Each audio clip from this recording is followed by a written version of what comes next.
안녕하십니까. 저는 고려대학교 병원 비뇨의학과 교수 강석호입니다. 이렇게 좋은 기회에 저희 병원의 로봇 어시스티드 라디칼 시스텍토미의 경험에 대해서 말씀드릴 기회를 갖게 돼서 굉장히 기쁘게 생각합니다. 제가 오늘 말씀드릴 내용은 저희 병원에 대해서 일단 좀 코리아 유니버시티 메디컬 센터에 대해서 간단하게 좀 소개를 좀 드리고요.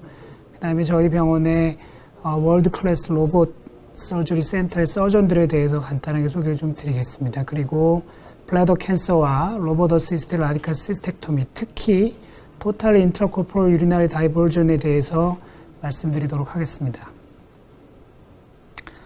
저희 코리아 유니버시티 메디컬 센터는 1890년도에 닥터 로제타 홀 여사께서 당시로는 굉장히 인권이 약한 여성 학생들을 위해서 의과대학을 먼저 개설한 걸로부터 시작된 굉장히 유구한 역사를 가진 병원이라고 할 수 있겠습니다.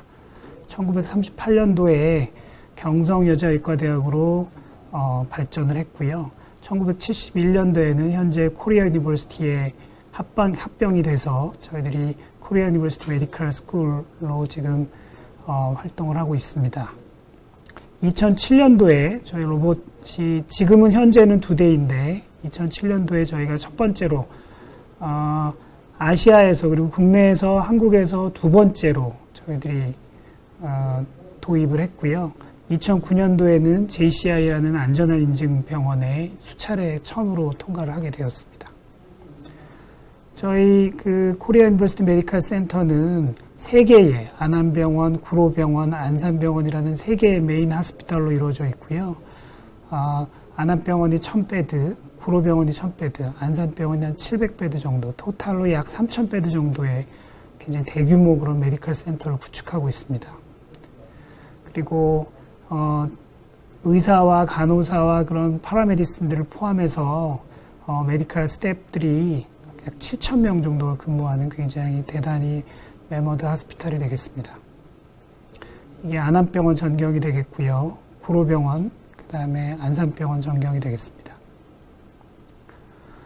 특히 제가 근무하고 있는 고려대학교 안암병원은 코리아 유니버시티 안암 하스피탈은 메인 하스피탈로서 스텝이 한 2,000명 정도고 베드가 한 1,000베드 정도가 되겠습니다. 그리고 1년에 수술이 한 2만 건 정도, 그리고 외래 환자 수가 달에 한 11만 명 정도 방문하는 그런 메인 하스피탈이 되겠습니다.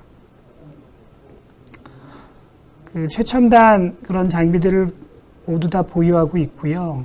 3테슬라 MRI를 포함해서 PET-CT, 그리고 리니어 RT, 그리고 다빈치 로봇 현재 2대를 저희들이 운영하고 있고 곧 3대가 될 예정입니다. 그리고 CT 토모그래피, 그리고 할시온이라는 아시아 최초 도입된 RT 기기도 있게 되겠습니다. 더욱 자랑스러운 것은 2009년도에 처음으로 해서 4번 연속으로 JCI라는 국제 안전 기준을 통과한 그런 병원으로서 저희들은 한국 내에서 아시아에서 가장 안전한 병원 중에 하나라고 자부하고 있게 되겠습니다. 저희 로보틱 서저리 센터에 대해서 간단하게 말씀을 드리면 저희 로봇 서저리 센터는 2007년도에 처음 개소를 해서 2007년 7월도에 로봇 프로스타텍토미로 첫 번째 케이스를 시작을 했고요. 이후에 2018년도 4월에 3,000 케이스를 돌파를 했습니다. 그리고 현재는 3,800 케이스를 경험을 하고 있고 곧 4,000내를 돌파할 예정이 되겠습니다. 저희 로봇 서저리 센터는 이렇게 해가 갈수록 점점 더 볼륨이 증가하고 전 세계에서 많은 환자들이 저희 병원에 내원하여 좋은 치료 결과를 가지고 돌아가시게 되겠습니다. 그리고 저희는 4개의 메인, 여러 가지 과들이 다 로봇을 어답션을 해서 잘 치료를 하고 있지만 그 중에 4개의 메인 과가, 디파트먼트가 주로 로봇 서저리를 도입해서 좋은 성적을 내고 있습니다. 산부인과, 그리고 비뇨기과, 그리고 대장학문외과, 그리고 유방내분비외과가 되겠습니다. 이 4개의 과가 굉장히 고르게 로봇 서저리를 시행하고 있습니다. 저희 로봇 서저리 센터는 한국 내에서 2번째로, 대학으로는 2번째로 저희들이 로봇을 도입해서 굉장히 한국 내에서 혹은 아시아 내에서 굉장히 깊은 오래된 역사를 가지고 있습니다. 이런 역사 속에서 저희들은 첫 번째 시행한 그런 프로시저가 굉장히 많고 또 이런 첫 번째 시행한 그런 프로시저들을 다른 병원에서 사용할 수 있도록 하는 표준화하는 작업들을 많이 시행해서 저희 한국 내 그리고 아시아 전 세계 로봇 수술 발전에 굉장히 기여를 했다고 좀 평가받고 있습니다. 제가 지금은 그 로봇 센터장으로 지금 근무를 하고 있고요. 저희 비뇨기과에서 저는 주로 방광암, 그리고 전립선암, 신장암에 대해서 수술을 하고 있고, 특히 방광암 분야에서 로봇 수술을 도입해서 여러 가지 그런 TV 매체라든지 아니면 베스트 닥터로도 주요 페이퍼에서 많이 선정이 좀 됐습니다. 그리고 학술대회에서도 많은 수상을 좀 했고요. 그리고 저희 분야에서 첫 번째로 2007년도에 아시아, 한국에서 최초로 그런 로봇 시스텍토미와 네오블레더 케이스를 저희가 최초로 시행을 좀 했고요. 또한 확장형 임파선 절제조, 익스텐디드 펠빅 림프노 다이섹션 로봇으로 저희가 첫 번째로 보고를 했습니다. 그리고 총체내 요로 전환 수리한 것도 저희가 첫 번째로 보고를 했고요. 첫 번째로 100케이스를 돌파했고 현재는 200케이스를 돌파한 상황입니다. 또 다른 그 대장학문외과 콜렉탈 서전 우리 닥터 김선한, 닥터 김진 프로페서가 계신데 이 두 분들 역시 세계 최초 스탠다다이제이션을 많이 기여를 하신 분이 되겠습니다. 2007년도에 세계에서 최초로 First Single Stage Totally Robotic Rectal Surgery, 렉탈 캔서 서저리를 시행하셨고요. 이것이 인투이티브사, 로봇 서저리사에서 CD로 제작이 돼서 많은 분들에게 스탠다다이제이션 그런 모델로 지금 시행받고 있고요. 그리고 로보틱 서저리가 기존의 그런 라파로스콥 서전에 비해서 굉장히 훨씬 더 좋은 성적을 보인다는 세계 최초의 그런 리포트도 하였습니다. 이비인후과와 그 플라스틱 서저리에서는 첫 번째로 그 유방 재건, 브레스트 리컨스트럭션을 첫 번째로 로봇으로 시행을 했고요. 국내에서 가장 많이 사용을 하고 있습니다. 그리고 사이로이드 캔서 수술도 톨트라고 해서 트랜스 오랄 로보틱 서저리를 세계 최초로 시행해서 많은 그런 케이스를 경험을 하고 있습니다. 그 외에 산부인과의 프로페서 송재윤 그리고 헤파토빌리아리의 프로페서 유영동 교수님께서 훌륭한 그런 로보틱 서저리의 멤버로 계시고 있습니다. 저희 로보틱 서저리 센터의 그런 자랑 중에 하나는 세이프티가 되겠습니다.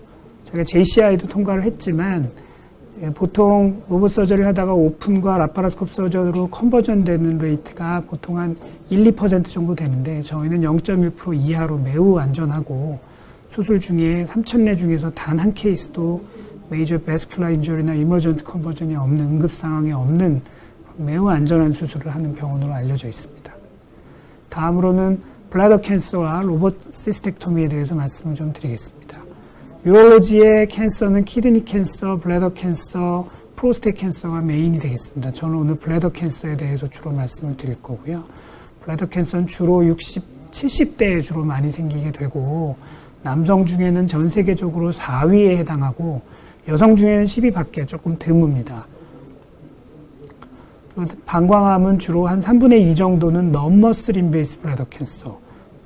이런 상피에서 생긴 그런 혹이 근육층을 침범하지 않는 non-muscle invasive bladder cancer와 muscle invasive bladder cancer로 나뉩니다. 이 두 가지의 암은 이 같은 방광암이지만 이 두 가지는 매우 성질이나 캐릭터가 다릅니다. 이 muscle invasive bladder cancer는 굉장히 공격적인 암으로 알려져 있고요. 이런 muscle invasive bladder cancer는 치료하지 않으면 대부분 한 2년 내에 다 전이가 가고 한 85%가 이 병으로 돌아가시는 매우 공격적인 암으로 알려져 있습니다.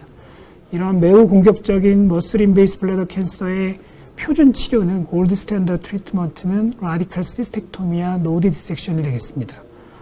이 라디칼 시스텍토미라는 거는 세 가지 단계로 나누는데 시스텍토미가 있고 노드 다이섹션이 있고 다음에 유리나리 다이버전이 있습니다. 그래서 시스텍토미는 남자 같은 경우는 블래더와 프로스테이트를 같이 시스토 프로스타텍토미를 하는 게 표준 치료로 되어 있고 피메일인 경우는 블래더와 뒤에 있는 유테루스 그다음에 버자이나의 일부를 제거하는 굉장히 큰 수술이 되겠습니다. 또 펠빅 노드 다이섹션은 그 주변으로 가는 그런 골반 임파선을 저희들이 절제를 면밀하게 해야 되는데요. 이런 과정이 또 필요하게 되겠습니다. 노드 다이섹션은 이렇게 다리로 가는 혈관이 양쪽에 있고 대동맥이 있다고 보면 보통 요 다리에 있는 부분만 주로 하다가 요즘은 이렇게 대동맥, 대정맥까지 다 올려가지고 많이 넓게 시행할수록 환자가 생명의 그런 더 연장의 그런 기회가 있기 때문에 이것도 굉장히 중요한 넓게 그리고 많이 되는 그런 수술을 하게 되겠습니다. 다음으로는 방광이 없어지기 때문에 새로운 방광을 저희들이 만들어 드려야 되는 요로 전환술, 소위 유리나리 다이버전이라는 걸 하게 됐습니다. 새로운 방광을 저희들이 뭐 인공으로 넣어주거나 그런 건 아직은 지금 현실적이진 않고 환자 본인의 장을 사용해서 새로운 방광을 만들어줍니다. 보통 대장을 사용할 수도 있지만 대부분 다 소장을 사용하고요. 소장을 일부 잘라서 그거를 이렇게 요관을 연결해줘서 소변이 밖으로 나오게 하는 대신 요 옆에 소변 주머니를 평생 좀 차게 하는 그런 게 있겠습니다. 또 하나는 새로운 방광을 만들어줘서 아래 요도에 이어져서 소변을 수술 전과 유사하게 볼 수 있는 그런 올소토픽 유리나리 다이버전 새로운 인공방광 성형술이 있게 되겠습니다. 이렇게 컨듀잇 회장 도관술이 있고 또 하나는 여기는 백을 차는 환자가 되겠고요. 또 하나는 이렇게 장으로 만들어져서 요도에 이어서 수술 전과 유사하게 보는 인공방광 네오블래더 성형술이 있겠습니다. 근데 이것을 개복을 통해서 수술을 하는 것이 사실은 기존의 그런 수술 방식이 되겠습니다. 그렇지만 그 개복의 수술이 굉장히 합병증률이 높습니다. 보통 60-70%까지 합병증률이 발생이 되고 하기 때문에 특히 고령에 발생하는 방광암 환자에서 이런 개복 수술이 합병증이 높아서 수술 후에 회복이 어렵다든지 사망률도 심지어 5%까지 보고가 됩니다. 그래서 많이 꼭 해야 되는 사람한테 시행하지 못하는 경우가 많습니다. 그래서 로봇이 이런 근치적 방광 절제술, 라디칼 시스텍토미에도 도입이 돼서 합병증률을 낮추기 위해 도입이 됐습니다. 2003년도에 처음 시작을 했고요. 최근에는 2019년도에 그런 자료를 보면, 페이퍼를 보면 전반적으로 구미, 미국이나 유럽에서는 한 50% 정도를 로봇으로 하고 있고 미국에서는 77%를 로봇으로 시행하고 있습니다. 근치적 방광 절제술로 로봇의 시대로 빨리 옮겨가고 있습니다. 또 장을 만들어주는 그런 유리나리 다이버전 그런 프로시저도 예전에는 이렇게 밖으로 빼가지고 장만 만드는 거를 이렇게 밖에서 빼서 다시 이렇게 하는 하이브리드 방식으로 엑스트라 코포리얼 다이버전을 했는데 지금은 요즘엔 배 안에서 다 유리나리 다이버전까지도 로봇으로 시행을 하고 있습니다. 무슨 말이냐면 아까 방광 절제술, 시스텍토미와 노드 다이섹션은 로봇으로 하고 이 장을 만들어주는 과정은 사실은 장을 자르고 입고 하는 걸 로봇으로 하는 게 굉장히 어렵기 때문에 시행을 잘 못하고 있다가 최근 하이볼륨 센터, 하이 익스피리언스 센터를 중심으로 이런 유리나리 다이버전도 로봇으로 다 하는 그런 것까지도 저희들이 이렇게 발전을 하고 있습니다. 그래서 왜 그런 게 중요하냐면 개복의 합병증률이 이렇게 64%, 주요 합병증률이 15% 이렇게 매우 높은데 이 합병증의 대부분들이 장을 만드는 과정에서 나오게 됩니다.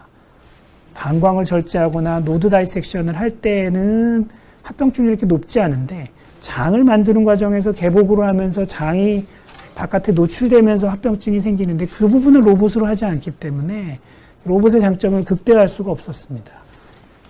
그래서 이렇게 배 안에서 장이 밖으로 노출되지 않고서 배 안에서 모두 다 로봇으로 하는 그런 토탈리 인트라코포럴 다이버전은 밖에서 빼서 하거나 개복에 비해서는 장 관련 합병증이 좀 적고요. 장이 밖으로 이렇게 나오는 순간 띵띵 붓고 이리마가 많이 생기고 플루이드가 많이 고이게 되고 수술 후에 그게 회복이 적게 됩니다. 이런 부분들을 다 로봇으로 하게 되면 그런 장 관련 합병증이 많이 줄게 되고 또 로봇으로만 구멍만 몇 개 뚫어서 하기 때문에 상처가 전혀 없습니다. 그렇기 때문에 페인도 적고 그리고 상처가 벌어진다든지 잘 안 아문다든지 흉터가 생긴다든지 이런 것도 역시 없습니다. 그리고 또 장이 우리 몸 밖에 노출됨으로써 단지 장 기능이 떨어진 것만 문제가 아니고 우리 몸의 전체 면역에도 영향을 주는 걸로 되어 있습니다. 이런 면역력에도 회복이 되고 대사 이상도 오지 않고요. 이런 여러 가지 정말로 진정한 그런 최소 침습적 수술이 될 수 있겠다고 할 수 있겠습니다. 저희들이 보고한 그런 결과에서도 그런 인트라코퍼럴 다이버전이 훨씬 더 합병증을 줄일 수 있는 것으로 나왔고요. 전 세계적으로도 그래서 인트라코퍼리얼 그런 그 다이버전의 율이 이렇게 증가하고 있습니다. 저희 비뇨기과에서는 그 고려대학교 비뇨기과에서는 첫 번째가 굉장히 많은데 아까 말씀드렸던 그런 부분 로봇 관련된 것뿐만 아니라 첫 번째 그런 결석 수술, 내시경 수술도 저희가 첫 번째로 시행을 했고 아까 말씀드린 인트라코퍼럴 다이버전도 저희가 첫 번째로 시행을 했습니다. 그래서 지금까지 저희들이 한 185개 정도를 시행을 했고 인트라코퍼럴 다이버전은 한 115개 정도로 저희들이 경험을 했습니다. 이것은 아시아뿐만 아니라 한국에서 가장 저희들이 많은 경험을 한 거고요. 전 세계적으로도 5손가락 안에 들어가는 그런 경험이라고 할 수 있겠습니다. 또 첫 번째로 익스텐디드 노 디섹션과 인공방광 성형술, 네오블라더도 로봇으로 한 것을 보고했고 그리고 총체내 요로조란술도 보고를 했습니다.